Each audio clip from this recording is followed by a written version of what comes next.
Shalom Bapak Ibu Saudara yang terkasih dalam Tuhan. Senang sekali pagi hari ini kami kembali menjumpai Anda dalam program Renungan Pagi. Biarlah pagi hari ini kita sama-sama kembali belajar kebenaran firman Allah. Dimanapun Anda berada, saya mengajak Anda untuk siapkan hati kita bersama, buka hati. Dan saya percaya pagi hari ini Tuhan akan berbicara secara spesifik dalam kehidupan Anda. Dan saya percaya kita semua akan disegarkan, dikuatkan melalui firman Tuhan pagi hari ini. Yuk kita berdoa sama-sama. Bapa Surgawi, hari ini kami siapkan hati, kami buka hati untuk diajar, dituntun oleh kebenaran firman-Mu. Berbicaralah di tengah-tengah kami dan ajar kami, tuntun kami Tuhan, supaya kami boleh mengenal jalan-jalan-Mu. Roh Kudus, urapi hamba-Mu dalam segala keterbatasan hamba, biar hamba bisa menyampaikan semua tepat seperti apa yang Kau mau. Para malaikat orang kudus, lakukan bagian kalian, layani umat Tuhan dimanapun mereka berada, supaya kami semua boleh mengalami Kristus melalui kebenaran-Mu. Terima kasih, dalam nama Yesus kami berdoa dan mengucap syukur. Amin, amin. Pagi hari ini Bapak Ibu semua, saya mengajak Anda untuk kita belajar firman Tuhan yang saya ambil dari kitab Mazmur 132, mulai ayat 12 sampai ayat yang ke-18. Judul khotbah pagi hari ini dalam renungan pagi saya kasih judul adalah Janji dan Kesetiaan Tuhan. Saya percaya bicara tentang janji dan kesetiaan Tuhan, saya percaya ini adalah sebuah topik yang menarik, karena topik ini adalah topik di mana kita semua sangat menyukai, karena kita semua sedang menanti janji Tuhan, dan kita percaya bahwa Tuhan itu adalah Allah yang setia dan adil. Kalau Dia berjanji, Dia pasti akan menggenapi setiap perjanjiannya dalam kehidupan kita. Nah, pagi hari ini kita bisa belajar dari konteks Mazmur 132 ayat 12 sampai ayat 18. Ketika saya mempelajarinya, merenungkannya, saya mendapatkan bahwa Mazmur 132 itu konteksnya berkaitan yang pertama dengan perjanjian Tuhan dengan Raja Daud. Lalu yang kedua bicara tentang bagaimana konteks pentingnya Sion sebagai tempat kediaman Tuhan. Dan yang ketiga tentang penekanan pada relevansi janji Tuhan dalam kehidupan kita di masa saat ini. Nah, kita akan belajar bersama-sama beberapa pelajaran yang penting yang kita bisa pelajari bersama-sama. Dimulai ayat yang 12 dikatakan, jika anak-anakmu berpegang pada perjanjianku dan peraturan-peraturanku yang kuajarkan kepada mereka, maka anak-anak mereka selama-lamanya akan duduk di atas tatamu. Nah, saudara, saya percaya ini bicara mengenai janji Tuhan kepada keturunan Raja Daud. Dari ayat 12 ini kita bisa mempelajari bagaimana Tuhan berjanji kepada Daud, kalau anak-anakmu memegang perjanjianku dan melakukan peraturan-peraturan yang kuajarkan kepada mereka, maka Tuhan berjanji akan membawa Daud dan keturunannya, kalau mereka setia, menikmati berkat-berkat Tuhan yang luar biasa, dan Tuhan akan melakukan hal yang besar dalam kehidupan mereka dengan membawa mereka bisa selama-lamanya memerintah atas Israel, saudara. Dan ini juga berbicara tentang kesetiaan Tuhan, kesetiaan kita kepada Tuhan, di mana hari ini juga membawa berkat bagi generasi yang mendatang, anak cucu kita. Nah, saudara, kalau kita pelajari ayat ini, intinya kalau kita taat setia kepada Tuhan, kita berpegang pada perintah Tuhan dan mengikuti peraturan-peraturan Tuhan, artinya ini akan mendatangkan berkat yang luar biasa bagi generasi yang akan datang. Sama halnya ketika Daud berkata kepada anak-anaknya, kalau mereka mengikuti peraturanku, mereka berpegang pada perintahku, ketetapanku, maka ada blessing for the next generation yang akan mereka alami. Dan Tuhan berjanji anak cucunya akan tetap ada dalam kerajaan itu dan memerintah di dalam kerajaan. Dan saya percaya ini juga relevansinya adalah bagaimana ketika kita sebagai orang tua, kita berpegang pada perintah Allah dan kita terus setia kepada ketetapan dan peraturannya Allah, maka saya percaya kita akan melihat bahwa anak-anak cucu kita akan mengalami berkat-berkat yang luar biasa, saudara. Lalu kalau Anda baca ayat 13-14, sebab Tuhan telah memilih Sion, mengingininya menjadi tempat kedudukannya. Inilah tempat perhentianku selama-lamanya. Di sini aku hendak diam, sebab aku mengingininya. Nah, kalau kita pelajari pelajaran penting yang kedua yang kita bisa pelajari dari ayat ini, bagaimana Tuhan memilih Sion sebagai tempat kediamannya. Nah, ini berbicara mengenai bagaimana Sion itu dipilih menjadi tempat bagaimana Tuhan akan berdiam di tengah-tengah kita. Dan ini menjelaskan tentang pentingnya kehadiran Tuhan di tengah-tengah umatnya, saudara. Bangsa Israel sangat-sangat membutuhkan bagaimana Allah yang maha dahsyat, Allah yang luar biasa itu ada dan tinggal di tengah-tengah mereka. Dan sebuah janji yang luar biasa yang Tuhan berikan kepada Daud dan keturunannya, bahwa Tuhan sudah memilih Sion untuk menjadi tempat kediamannya dan dia tinggal selama-lamanya di sana. Nah, ini menjadi sebuah reflection dalam kehidupan kita, perenungan. Pertanyaannya adalah, apakah kita menjadikan tempat rumah kita, ibadah kita, keluarga kita, hidup kita sebagai tempat di mana kita akan mengalami kehadiran Allah yang nyata dalam hidup kita. Saya berdoa supaya ketika kita mengerti bahwa Tuhan sudah memilih Sion, artinya ini menjelaskan bagaimana relevansinya dalam kehidupan kita.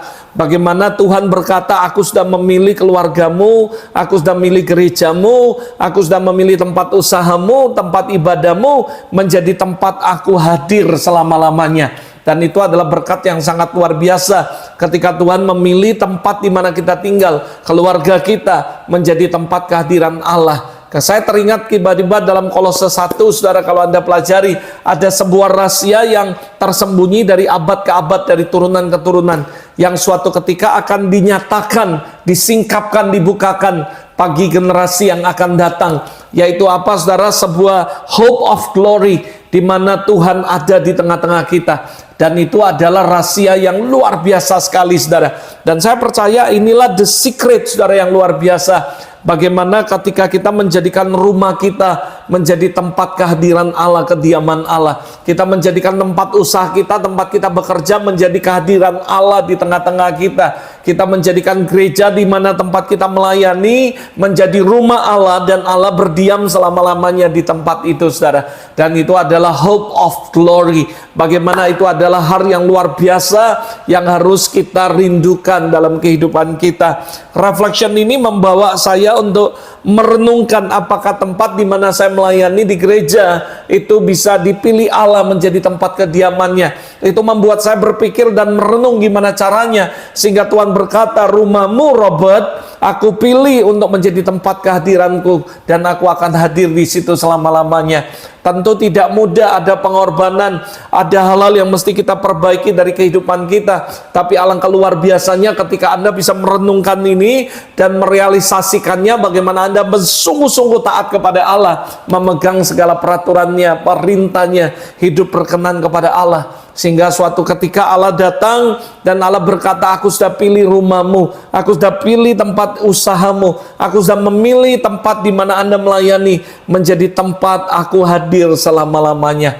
Itu adalah such blessing yang luar biasa. Itu adalah berkat Tuhan yang sangat ajaib, yang kita rindukan terjadi dalam kehidupan kita. Yang percaya katakan amin.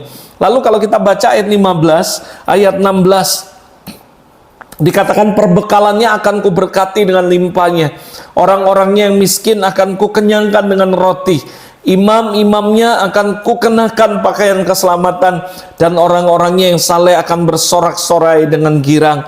Hal yang ketiga yang saya pelajari dalam Mazmur 132, saya menemukan bagaimana tentang pemeliharaan Tuhan dan berkat Tuhan yang luar biasa. Tuhan bukan cuma janji akan hadir di tengah-tengah kita dan dia tinggal selama-lamanya, tapi dia berjanji untuk memberkati dan memuaskan semua kita, dan akan memberkati, menguatkan yang lemah, dan memberkati setiap kita. Nah, kita harus belajar bagaimana kita trust the Lord completely, mempercayai Tuhan dalam segala kesulitan, kekurangan. Dia nggak pernah berjanji untuk membuat kita kekurangan. Dia nggak pernah berjanji untuk membuat kita mengalami hal yang buruk, tapi dia berjanji akan memberkati kita secara luar biasa. Kenapa? Karena saya percaya Tuhan adalah sumber pemeliharaan kita. He is a God of provider. Dia akan memenuhi segala kebutuhanmu di dalam kekayaan dan kemuliaannya, saudara. Lalu yang terakhir, lalu saya akan tutup ayat yang ke-17, 18. Dikatakan, saudara, di sanalah aku akan menumbuhkan sebuah tanduk bagi Daud. Aku akan menyediakan sebuah pelita bagi orang yang kuurapi. Musuh-musuhnya akan kukenakan pakaian penuh malu, tetapi di atas kepalanya akan bersemarak mahkota. Saya percaya ini bicara tentang apa? Kemenangan dan kebangkitan bagi kita umatnya, saudara. Saya percaya Tuhan berjanji akan memberikan kemenangan kepada kita umatnya, Tuhan. Dalam segala tantangan kita dapat berharap hanya kepada Tuhan, karena Dia pasti akan memberi kita kekuatan dan kemenangan. Dia berjanji akan menjadikan kita bahkan lebih daripada pemenang, saudara. Sebagai sebuah conclusion, lalu saya akan tutup dari semua ayat renungan yang kita baca tadi mulai dari ayat 12 sampai 18. Maka saya percaya ini bicara yang pertama tentang kesetiaan kita. Bagaimana ini berkaitan bahkan kepada generasi selanjutnya. Kalau kita setia kepada perintah Allah, berpegang pada perintahnya dan melakukannya, maka ini akan berkaitan bahkan from generation to generation will be blessed dengan apa yang kita lakukan. Yang kedua, saya percaya kehadirannya sangat penting dalam hidup kita. Bahkan kehadirannya bukan cuma untuk menjadi perlindung buat kita, tapi ada pemeliharaan Tuhan yang sempurna. Yang terakhir, Dia senantiasa akan memberikan kemenangan kepada kita. Itu sebabnya jangan takut, jangan kamu khawatir, karena Tuhan ada di tengah kita. Dia telah memilih rumah kita, Dia telah memilih kehidupan kita untuk menjadi tempat kediamannya. Dia akan melindungi kita, memelihara kita. Dia akan tinggal bersama-sama kita, memberkati kita, dan memberikan kemenangan demi kemenangan dalam kehidupan kita. So, apa yang Anda hadapi hari ini, tantangan, challenge apapun, saudara, percaya bahwa kalau Tuhan ada di dalam kehidupan kita, Dia hadir di tengah kita, Dia memberikan perlindungan dan pemeliharaan serta menjamin kemenangan buat kita. Yang percaya katakan amin. Bapak Surgawi, terima kasih. Kami bersyukur untuk kehadiran-Mu di tengah-tengah kami, di tengah-tengah keluarga kami. Dalam kehadiran-Mu Engkau memberikan perlindungan, pemeliharaan, dan bahkan Engkau memberikan jaminan kemenangan buat kami, Tuhan. Terima kasih Tuhan sekali lagi untuk semua yang Tuhan sudah lakukan dalam seluruh kehidupan kami. Kami mengucap syukur dan menyerahkan semuanya ke dalam tangan-Mu. Hari ini kami berdoa sebelum kami memulai aktivitas kami, biar kami percaya bahwa Tuhan Kau ada dan hadir dalam kehidupan kami, berjalan bersama kami, memberikan perlindungan, pemeliharaan, bahkan kemenangan demi kemenangan. Terima kasih untuk itu, sebabnya kami tidak takut, kami tidak khawatir. Kalau Allah bersama kami, maka kami pasti akan mengalami kemenangan demi kemenangan. Terima kasih Bapak, terpujilah nama-Mu. Kami menyerahkan semuanya ke dalam tangan-Mu. Hari ini kami mau mulai aktivitas kami dengan berjalan bersama-sama dengan Kau. Bless umat-Mu, berkati umat-Mu dimanapun mereka berada, supaya pemeliharaan Tuhan, kehadiran Tuhan nyata dalam kehidupan mereka. In Jesus' name be blessed.